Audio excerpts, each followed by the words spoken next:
येन तस्मै श्रीगुरुवे नमः। श्रीचैतन्यमनोभीष्टं स्थापितं येन भूतले स्वयं रूपः कदा मह्यं ददाति स्वपदान्तिकं। नमो विष्णुपादाय कृष्णपृष्ठाय भूतले श्रीमते भक्तिवेदांत स्वामिति नामिने। नमस्ते सरस्वती देवे गौरवाणी प्रचारिणे निर्विशेष शून्यवादी पाश्चात्य देशतारिणे तप्त कांचन गौरांगी राधे वृंदावनेश्वरी वृषभानुसुते देवी प्रणमामि हरिप्रिये। जय श्री कृष्ण चैतन्य प्रभु नित्यानंद श्री अद्वैत गदाधर श्रीवासादि गौर भक्त वृंद। हरे कृष्ण कृष्ण कृष्ण हरे हरे हरे राम राम राम हरे हरे। हरे कृष्ण कृष्ण कृष्ण हरे हरे हरे राम राम राम हरे हरे। हरे कृष्ण कृष्ण कृष्ण हरे हरे हरे राम राम राम हरे हरे। वाञ्छाकल्पतरुभ्यश्च कृपा सिन्धुभ्य एव च पतितानां पावनेभ्यो वैष्णवेभ्यो नमो नमः। हरे कृष्णा हरे कृष्णा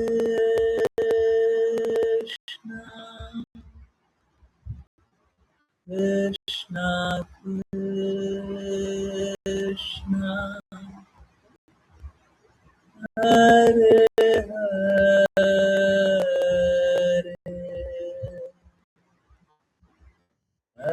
हरे राम हरे राम राम राम हरे हरे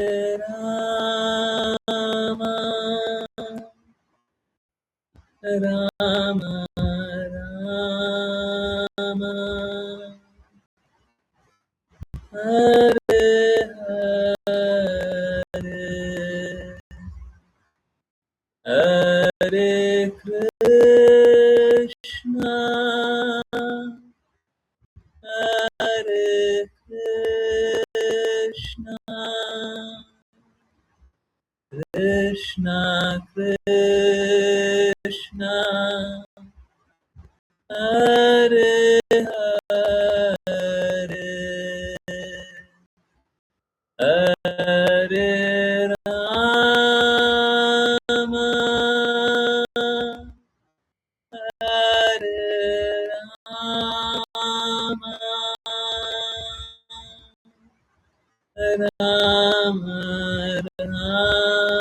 राम राम हरे हरे हरे कृष्णा हरे कृष्णा कृष्णा कृष्णा हरे हरे हरे राम हरे राम राम हरे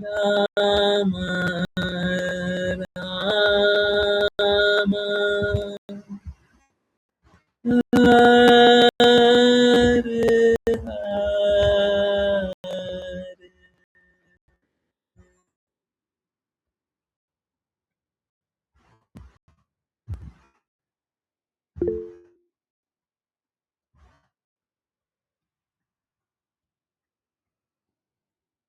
हरे कृष्णा एवरीवन। बहुत बहुत धन्यवाद सभी का ज्वाइन करने के लिए। और चलिए स्टार्ट करते हैं।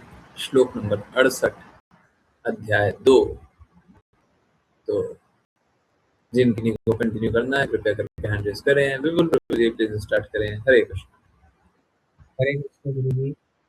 पर्यायवाची शब्द तस्मात् अर्थात अतः, तस् यस्य अर्थात जिसके, महाभाव अर्थात हे महाभाव, निग्रहितानि अर्थात नियंत्रित हैं, सर्वशः अर्थात सर्वथा, इंद्रियाणि अर्थात इंद्रियां, इंद्रिय अर्थेभ्य अर्थात इंद्रिय विषयों से, तस्य अर्थात उसकी, प्रज्ञा अर्थात बुद्धि, प्रतिष्ठिता अर्थात स्थिर।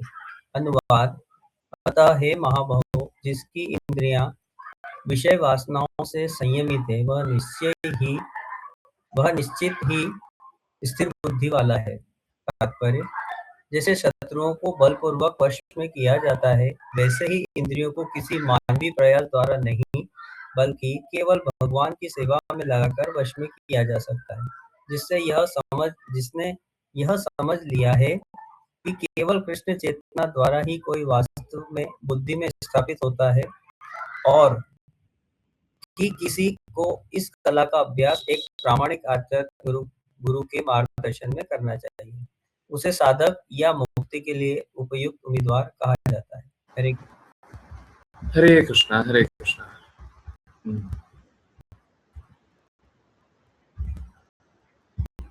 देखिए, हम सभी को अपनी विषयी इंद्र तृप्ति की भावनाएं, यौन सुख जीने की भावनाएं, और न सिर्फ यौन सुख, आप इसको सारे इंद्र तृप्ति में लगा दीजिए, जीने की भावनाएं को नियंत्रित करना है, संयमित करना है,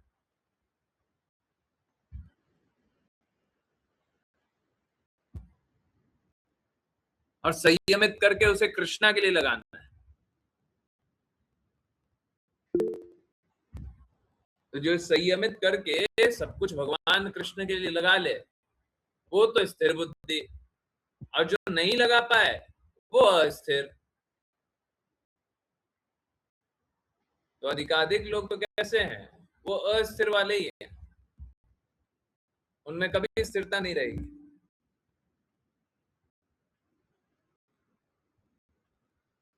नहीं कर पाएंगे अपने इंद्रियों को संयम, नहीं कर पाएंगे अपने जीवन के लक्ष्य को प्राप्त, नहीं कर पाएंगे।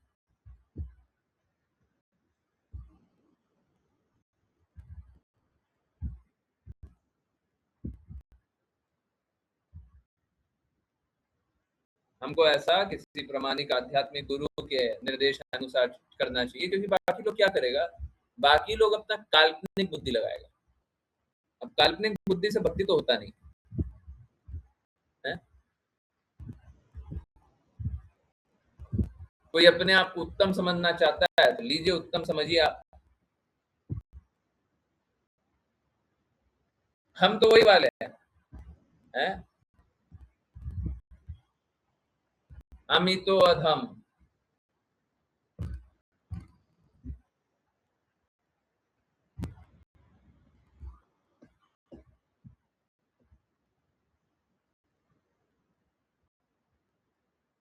चैतन्य महाप्रभु ने बताया कि जब हम अपने आप को घास के तिनके से भी निम्न जानेंगे, तब अच्छे से भक्ति होगी।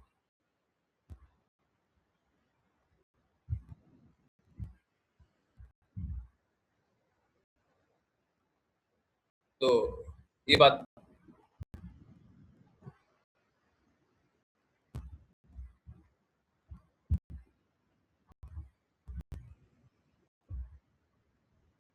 बिल्कुल सही है कि जब तक हम प्रामाणिक आध्यात्मिक गुरु के दिशा निर्देश अनुसार नहीं चलेंगे, हम भक्ति नहीं कर पाएंगे, हम भक्ति नहीं कर पाएंगे। तो प्रामाणिक आध्यात्मिक गुरु को ढूंढिए, उनका दिशा निर्देश लीजिए, उनके कहे अनुसार चलिए, जीवन को सार्थक बनाइए, जीवन सफल हो जाएगा। और जो ये नहीं करे, उसके लिए जीवन संघर्षमय ही रहेगा, वो बस स्ट्रगल ही करेगा, स्ट्रगल ही करेगा। तो आप स्ट्रगल करना चाहते हैं, स्ट्रगल से निकलना चाहते हैं, वो तो आपके ऊपर है। स्ट्रगल से कैसे निकलेंगे हैं?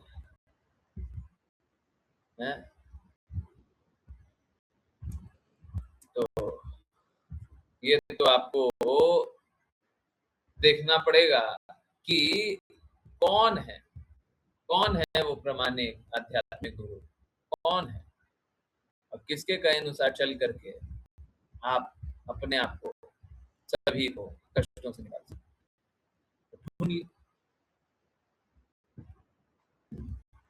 धुनी, प्रामाणिक आध्यात्मिक गुरु,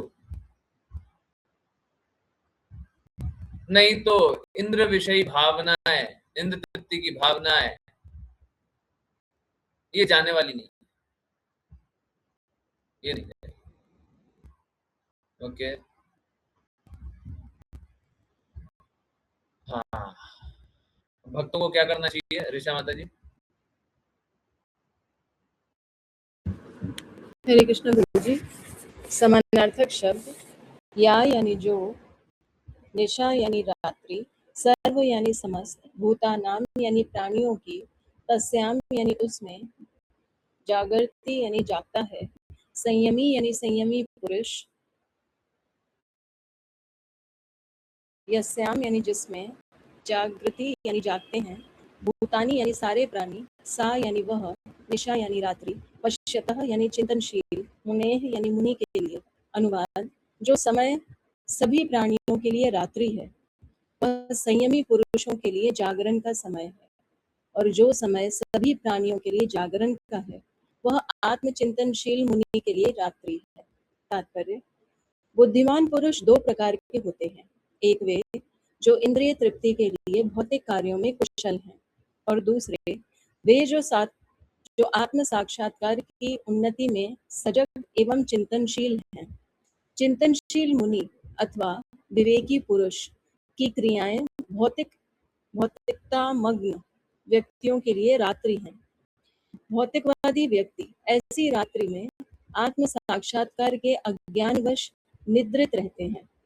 चिंतनशील मुनि भौतिकवादी मनुष्यों की रात्रि में जागृत रहते हैं।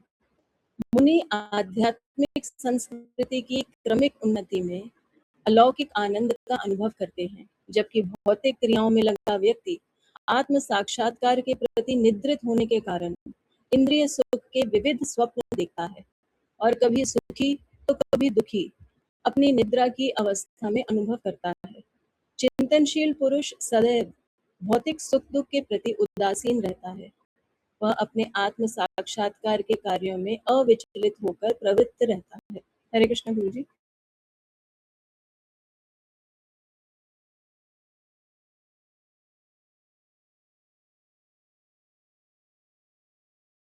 हरे कृष्ण, हरे कृष्ण। यहाँ पे बहुत महत्वपूर्ण बात है। तो जिन विषयों को लेकर के ये आई होप सभी को समझ में आया हो। आसान बात नहीं है समझना, तात्पर्य पढ़ने के बाद भी आसान नहीं है। और ऑनेस्टली बताइएगा, अगर समझ में आया हो तो ऑनेस्टली बताइएगा, झूठ झूठ नहीं, बड़ाई मत कीजिएगा। ऐसा नहीं है 100% लोगों को समझ में नहीं आएगा, परंतु अधिकाधिक लोगों को नहीं समझ में आएगा, ये बात सही है। पर फिर भी अगर समझ में आया हो तो ऑनेस्टली बताइएगा, हाँ समझ में आया था, है ना? अच्छा है, आए समझ में तो बहुत अच्छी बात, कोई बुरी बात थोड़ी नहीं। देखिए क्या है यहाँ पे, ये लिखा हुआ है कि जैसे जिस चीज में एक भौतिकवादी बड़ा आनंद लेता है, उसमें जागा हुआ रहता है,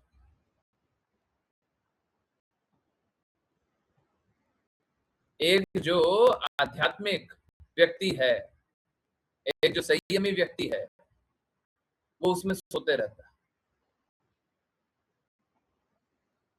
एक भौतिकवादी क्या होता है, इंद्र तृप्ति की चीजों में बहुत ज्यादा जगा हुआ रहता है। तो भक्त क्या होता है, उसमें सोते रहता है। और जिसमें ये सोते रहता है, भौतिकवादी सोते रह रहा है, भगवान की बातें सुनाने जाओ तो लोग क्या बात करेगा, लोग बोलेगा कि हमको ये सब विषय अच्छा नहीं लगता, यही बोलेगा ना, है यही बोलेगा ना। तो जहां पे लोग सो रहा है वहां पे आध्यात्मिक व्यक्ति जो भक्त होता है वो जागता है, जो मुनि है वो जागता है।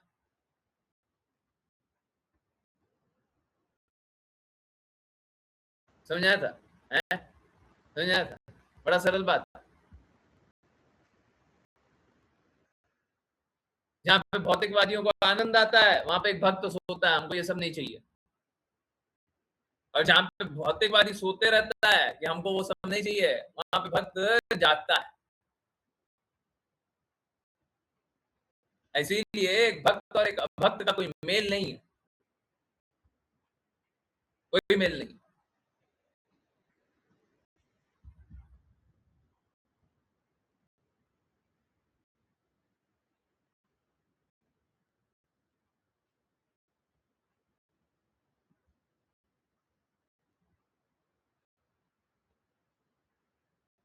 जो एक अभक्त करना चाहता है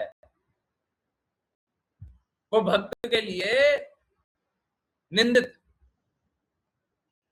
और जो एक भक्त करना चाहता है वो अभक्त को स्वीकार्य नहीं है। हम देखिए, हम लोग कोई बुरा बात चाहते हैं क्या? हम लोग क्या बोलते हैं कि प्रेम में रहो, अच्छे से जीवन जियो, हैं? जीवन की सारी समस्याओं का कारण है कि हम आत्मा है परंतु शरीर स्वीकारते हैं, तो अपना मूल अस्तित्व को स्वीकारो, हैं? अगर ये करोगे तो सभी का हित होगा।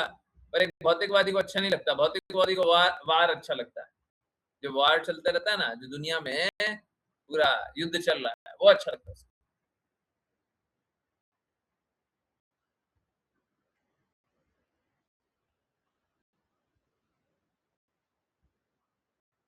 तो यही बात कि जो एक भक्त को अच्छा लगेगा, अभी हम भक्त बनने का प्रयास, परंतु जो भक्त को अच्छा लगेगा वो भौतिकवादियों को अच्छा नहीं लगता, और जो भौतिकवादियों को अच्छा लगता है वो भक्त को अच्छा नहीं लगता। भौतिकवादियों को क्या अच्छा लगता है? बहुत सारा कपड़ा खरीदना होगा, बहुत जगह घूमना जाना होगा, है, बहुत ज्यादा मस्ती मजाक करना होगा, बहुत जगह ये करना होगा, बहुत ज्यादा वो करना होगा। एक भौतिकवादी को ये सब अच्छा लगता है, सही बात है? सही बात है। एक भक्त को अच्छा लगेगा ये सब, है?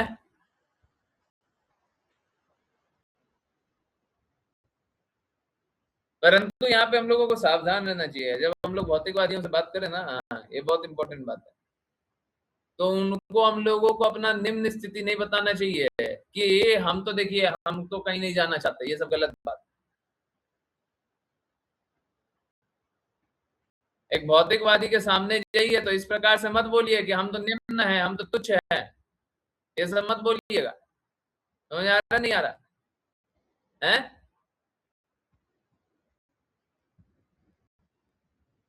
समझ आ रहा है? सभी को समझ आ रहा है?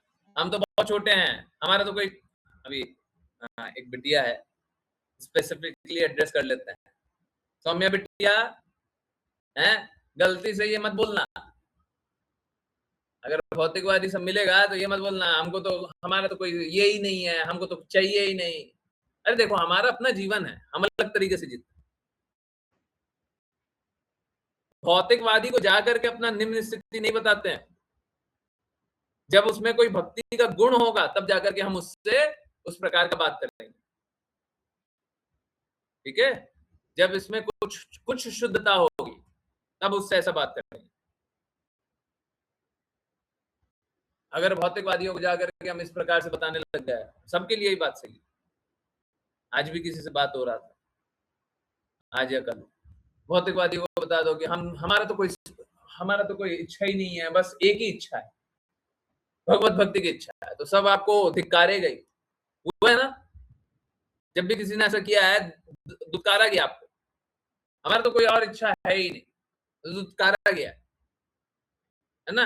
नहीं, ये सब नहीं करने। देखिए, हमारा अपना जीवन है, हम अलग अलग तरीके से हम सोचते हैं थोड़ा, उनको निम्न दिखा दोगे तो आप अपना जीवन का जंजाल कर लोगे, उनको निम्न नहीं दिखाते, है ना? हाँ, अगर वो स्थिति बन गई, अभी की बात नहीं है, अगर वो स्थिति बन गई कि कभी हमारी चेतना इस प्रकार की हुई कि भौतिकवादी हमको फर्क ही नहीं पड़ता, अगर भौतिकवादी लाख हित करते रहेगा, हमको हृदय में एक एक कण का दर्द नहीं होगा, हाँ तब फिर बोल लीजिए, तब बोल लीजिए। जब आप पूर्ण रूप से कृष्णा के प्रति समर्पित है, पूर्ण रूप से गुरु के प्रति समर्पित है, एक कण का अंतर नहीं पड़ा, बोलिए, बिल्कुल बोलिए, बिल्कुल बोलिए, उसमें कोई संदेह मत रखिए। अब भौतिकवादी कोई भी आए, कोई भी आए, कैसा भी आए, सभी को एक व्यवहार। समझिए हमारा दो व्यवहार क्यों है, हम लोगों को सभी को एक व्यवहार रखना चाहिए। हम तो भक्त हैं, हमको दो मुहा चेहरा रखें। दो मुहा चेहरा इसलिए रखना है क्योंकि हम में भी थोड़ी भौतिकता शेष समझ आ रहा है? हम में भी थोड़ी भौतिकता शेष है।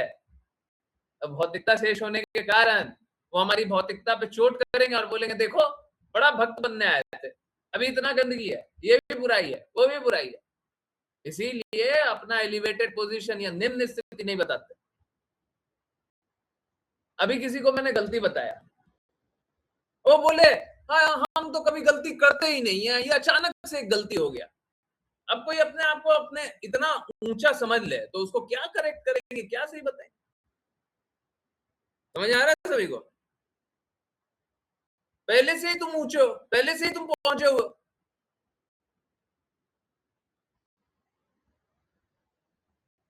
हम लोगों को अपना निम्न स्थिति को स्वीकारना है, परंतु सही व्यक्ति के सामने स्वीकारना है।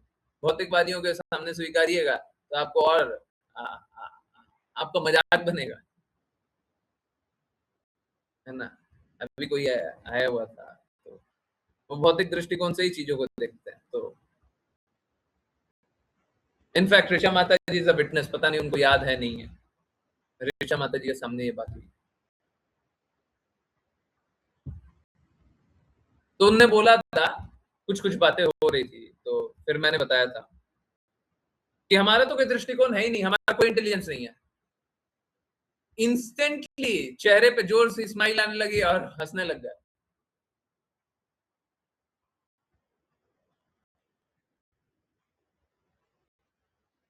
भौतिकवादी वही करेगा, परंतु उसके बाद मैंने बहुत जोर से गुरु महाराज की महिमा की।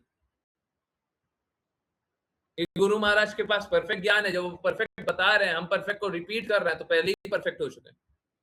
सो हमको अपना इंटेलिजेंस लगाने का कोई फायदा है नहीं, तो हमको गुरु महाराज के शब्दों को रिपीट करना चाहिए।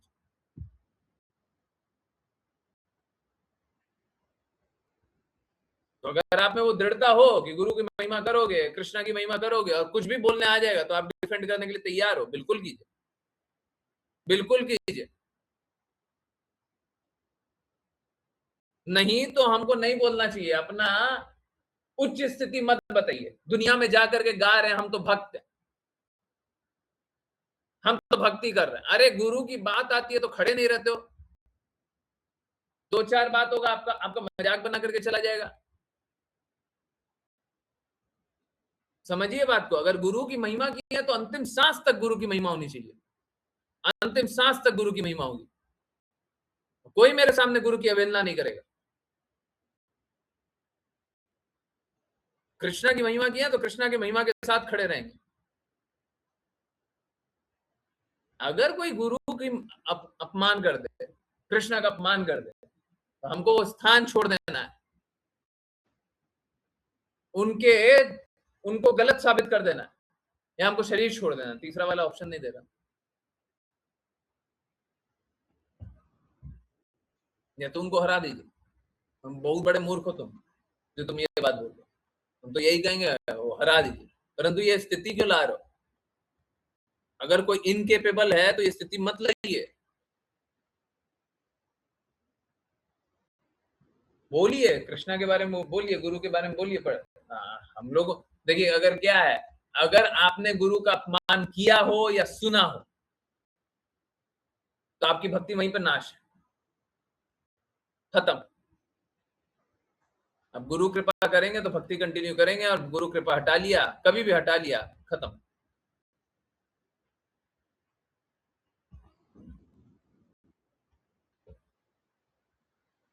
तो यही है।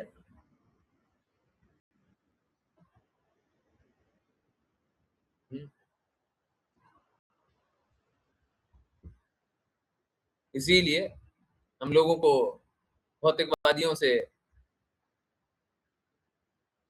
दूर रहना चाहिए। जिसमें उनको आनंद आता है हम उसमें आनंद नहीं ले सकते, और जिसमें उनको इच्छा नहीं करता है हमको वही बोलना है। ये मत कीजिए कि हम भौतिकवादी के अनुसार बोल रहा हूं, तब आप भक्त नहीं है।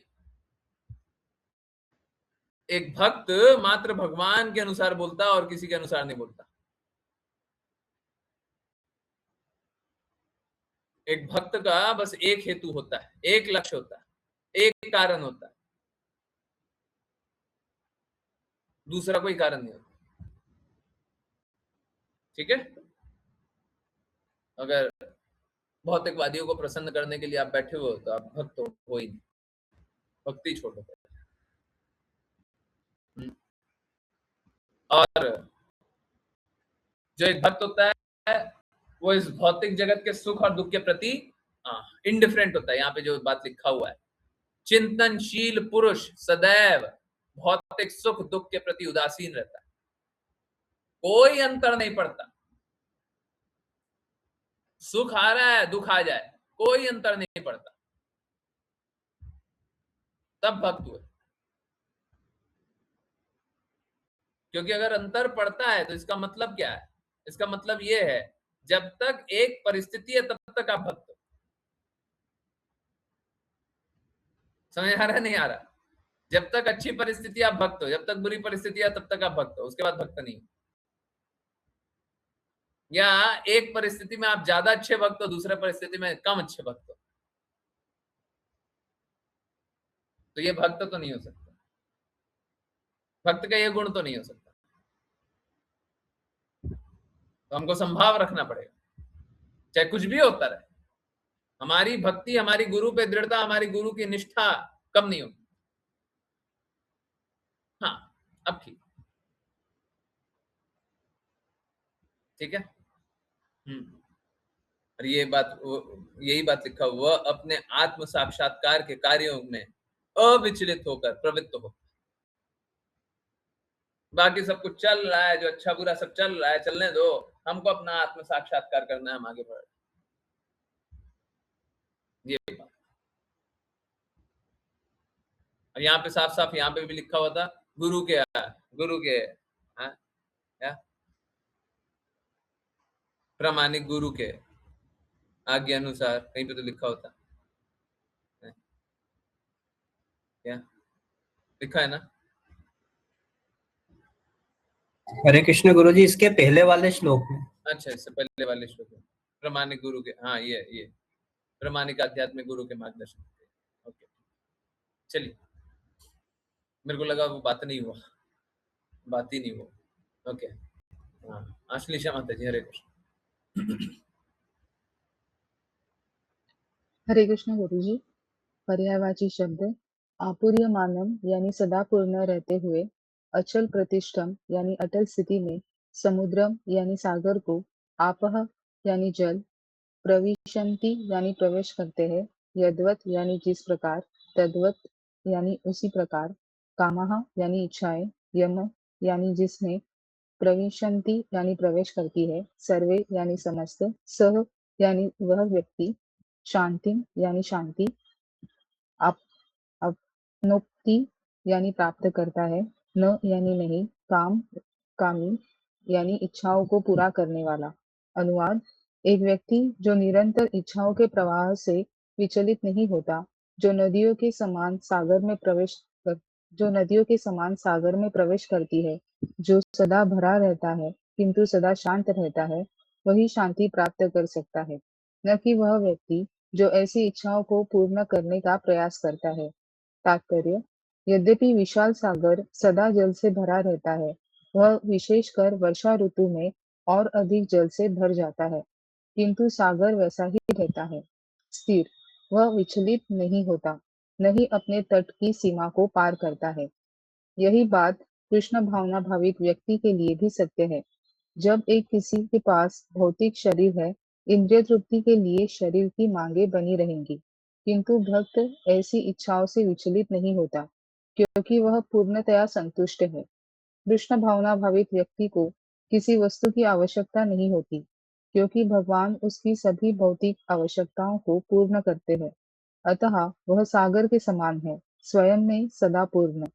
इच्छाएं उसमें नदियों के जल की तरह प्रवेश कर सकती है, किंतु वह अपनी गतिविधियों में स्थिर रहता है और इंद्रिय तृप्ति की इच्छाओं से थोड़ा भी विचलित नहीं होता।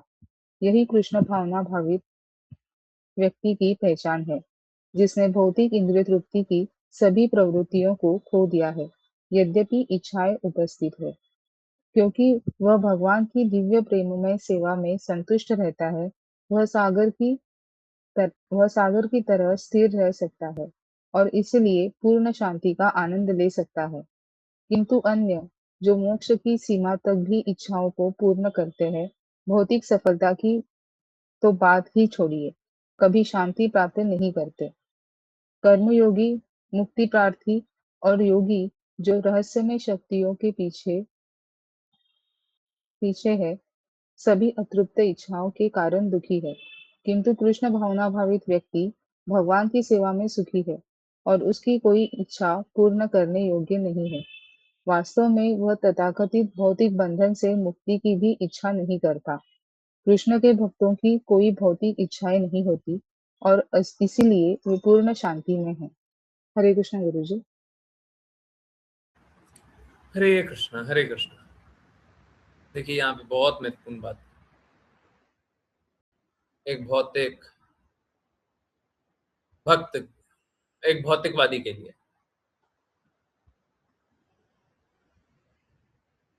एक भौतिकवादी का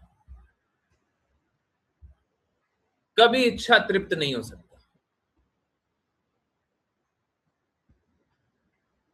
आप लोग देखते होंगे, अरे पहले पहले वो सब लोग आगे आइए, किस किस को क्या क्या चाहिए है, किसको घर परिवार को अच्छा करना है, किसको पैसा चाहिए, किसको बंगला चाहिए है, किसको अच्छा पति चाहिए, थोड़ा आगे आइए, किसको अच्छी पत्नी चाहिए, थोड़ा सा आगे आइए, है थोड़ा आगे आइए, सब बगल में बैठिए, हैं दूर नहीं, बगल में बैठिए। हाँ हाँ, और कुछ चाहिए किसी को? आप में से किसी को चाहिए कुछ? तो थोड़ा आगे आइए। हाँ जी, ये सब चाहिए ना, ये पागलों के समान आप पीछे दौड़ रहे हो उसके। देखो, हम सभी को निर्धारित कर्तव्य करना ही है। किसी भी स्थिति में निर्धारित कर्तव्य को त्यागना नहीं है, परंतु लक्ष्य कृष्णा को बनाना है। हमारी इच्छा भोग करने की नहीं होनी चाहिए, चलो आप भोग करें, हमारी इच्छा ये नहीं होनी चाहिए।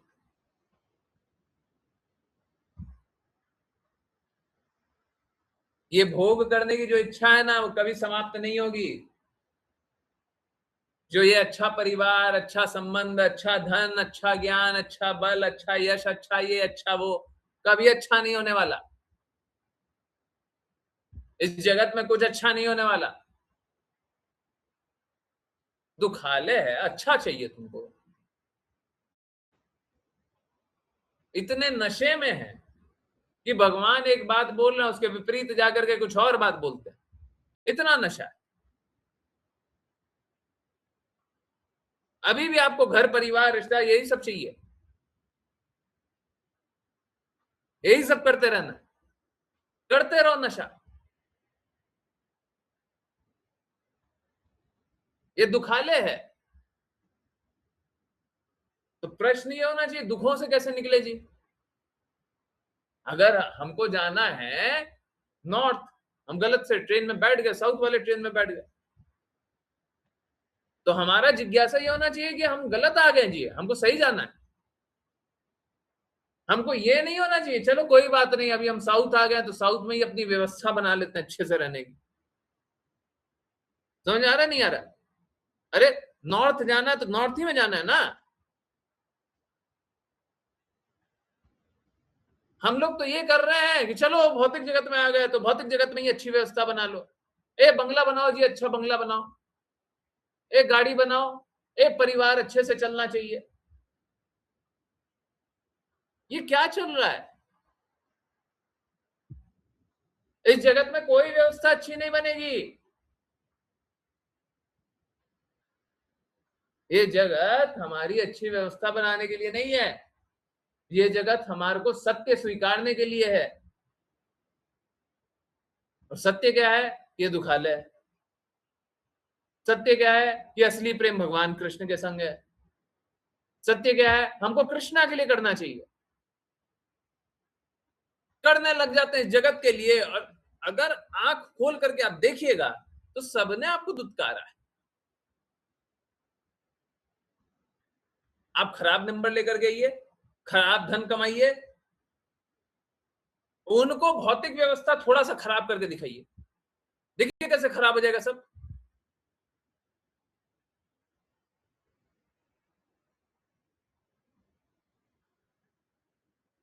तो भौतिक व्यवस्था पे आश्रित है कि आप पे आश्रित है? बोले प्रेम है, बहुत प्रेम है। प्रेम है तुम्हारा।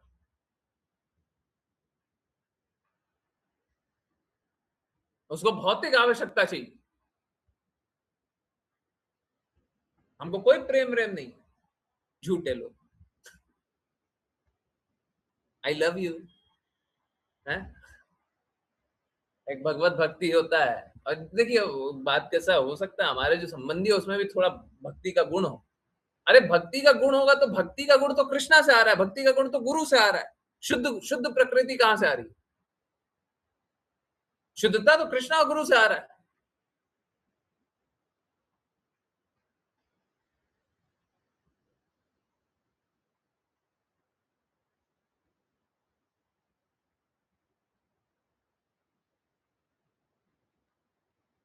तो यही बात,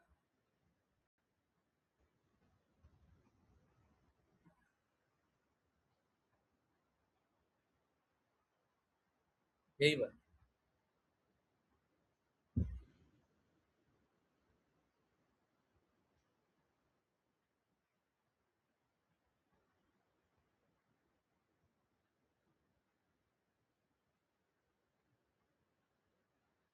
तो इस जगत में कोई कितना भी प्रयास कर ले, कितना भी प्राप्त करने का, पहले तो कुछ मिलेगा नहीं। कुछ मिलेगा नहीं। अब माया देवी भाई एनी चांस दे भी दी तो उससे कोई शांति नहीं मिलेगा। पहले तो मिलेगा ही नहीं, और मिल भी गया तो शांति नहीं मिलेगा। तो किससे शांति मिलेगा जी? प्रश्न ये होना चाहिए, किससे शांति मिलेगा? हम तो शांति के लिए थे, हम तो प्रेम के लिए थे। हमको तो न शांति मिला न प्रेम मिला। कहाँ पे मिलेगा? भगवान कृष्ण के चिंतन कीजिए, भगवान कृष्ण का स्मरण कीजिए, भगवान कृष्ण के कहे अनुसार चलिए। प्रामाणिक गुरु भी भगवान कृष्ण के कहे अनुसार ही बताते हैं, इसलिए प्रामाणिक गुरु के कहे अनुसार कीजिए। जब ये कीजिएगा तो सारे कष्टों से निकलिएगा। नहीं तो इस जगत में क्या है? इच्छाओं का सागर है, जो इच्छाओं को पार करा देता है, जो इच्छाओं को पूर्ण करा देता है, और उसका महिमा होता है। और जो इच्छाओं को पूर्ण नहीं कराता वो खराब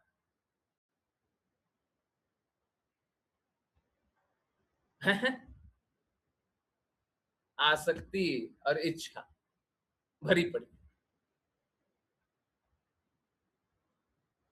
यही बात। तो हम लोगों को कैसा होना चाहिए? देखिए ये जगत है ना, और हम में विकार है, तो निश्चित रूप से कुछ ना कुछ इच्छाएं तो आपको उमड़ उमड़ के तंग करेंगी। ऐसा नहीं होगा इच्छा ही नहीं रहेगा, इच्छा शून्य होगा। आज से आप इच्छा शून्य होगा, ऐसा नहीं होगा, इच्छा रहेगा। तो जब इच्छा रहेगा तो हमको अपना नहीं देख करके कृष्णा का देखना है, तो इच्छा समाप्त हो जाती है। ये माताएं बहुत अच्छे से जानती हैं। जब बच्चा, बहुत बार एग्जांपल दिया हुआ है, जब बच्चा जन्म लेता है तो माताओं को बहुत तरह का रिस्ट्रिक्शन रहता है, ये मत खाना, ये मत खाना, ये मत खाना, ये मत खाना है। तो इच्छाएं होती है तो क्या करते हैं? खाते हैं। बहुत इच्छा हो रही है हमको खाने का, खाते हैं? नहीं खाते। क्यों नहीं खाते हैं? हमारी तबीयत खराब होगी, बच्चे की तबीयत खराब होगी। तो इच्छाएं हुई क्या किए? संयमित किए, नियंत्रित किए। जब वहां पे किए तो वहां पे भी कीजिए, कौन सा मुश्किल काम है, कौन सा मुश्किल काम है? तो हम लोगों को लगता है मुश्किल, परंतु है बहुत आसान। अब देखिए वहां पे तो देखिए क्या होता है, वहां पे तो हमको कष्ट झेलना पड़ता है। जब हम कृष्णा का चिंतन करके कृष्णा के प्रेम में इच्छाओं को त्याग देते हैं या अस्वीकार कर देते हैं या भौतिक बंधनों को निम्न जानते हैं, तो हमको दर्द अनुभव नहीं होता। ये स्वीकारने के बाद दर्द अनुभव नहीं होता। जब तक भौतिक आकर्षणों में रहेंगे तब तक दर्द अनुभव होगा। भौतिक आकर्षण को एक बार छोड़ दीजिए फिर कोई दर्द अनुभव नहीं। जैसे अगर सपोज कीजिए माँ को बोल दिया कि आप ये मत खाना, तो उसको हर बार अनुभव होगा कि हम ये नहीं खा पा रहे, ये नहीं खा पा रहे। जब भी खाते रहेगी तो उसको लगेगा हम ये नहीं खा पा रहे। परंतु कृष्णा के लिए कुछ त्याग दीजिएगा तो उसमें प्रेम आएगा। करके देखिए। अभी कभी बोला था कि कृष्णा के लिए भोग बनाइए, अपने मत खाइए। ऐसा जनरली करना नहीं चाहिए। कृष्णा के लिए भोग लगाए फिर प्रसाद बना फिर खाना ही चाहिए। परंतु जब अपनी इच्छाओं को छोड़ करके कार्य करेंगे तब देखिएगा कितना आनंद आता है।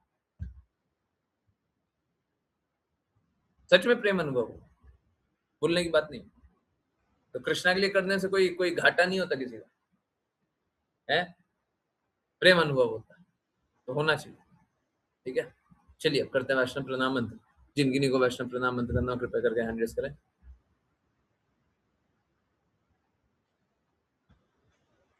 हरे कृष्णा। ओके चलिए। आई होप सभी को सारी बातें समझ में आ गई हो। अगर नहीं समझ में आई है तो मेरे को क्या कीजिएगा,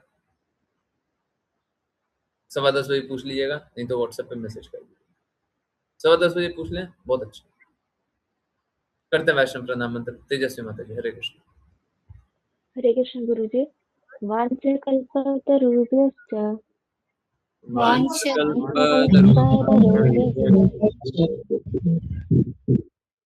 कृपासिन्धुभ्येव च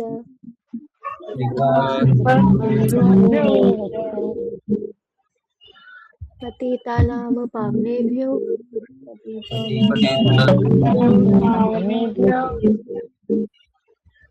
वैष्णवेभ्यो नमो नमः। अनंत कोटि वैष्णव वृंद की ऐसी भक्ति वेदांत स्वामी श्रील प्रभुपाद की भक्ति सिद्धांत सरस्वती ठाकुर गौर कृष्णदास बाबा जी भक्ति विनोद ठाकुर जगन्नाथ दास बाबा जी नामाचार्य श्री हरिदास ठाकुर की श्री कृष्ण चैतन्य प्रभु नित्यानंद श्री अद्वैत गदाधर शिवशक्ति गौर भक्त वृंद की गंगा माई यमुना माई वृंद देवी तुलसी महारानी पुरी द्वारका वृंदावन धाम की भगवद गीता श्रीमद् भागवतम चैतन्य चैतन्य की सभी भक्तों की हरे कृष्णा हरे कृष्णा कृष्ण हरे हरे हरे राम हरे राम राम हरे हरे हरे कृष्णा कृष्ण कृष्ण हरे हरे हरे राम हरे हरे हरे कृष्णा हरे हरे हरे राम हरे राम राम राम हरे कृष्णा माता जी। हरे कृष्णा गुरु जी। हरे कृष्णा माता जी।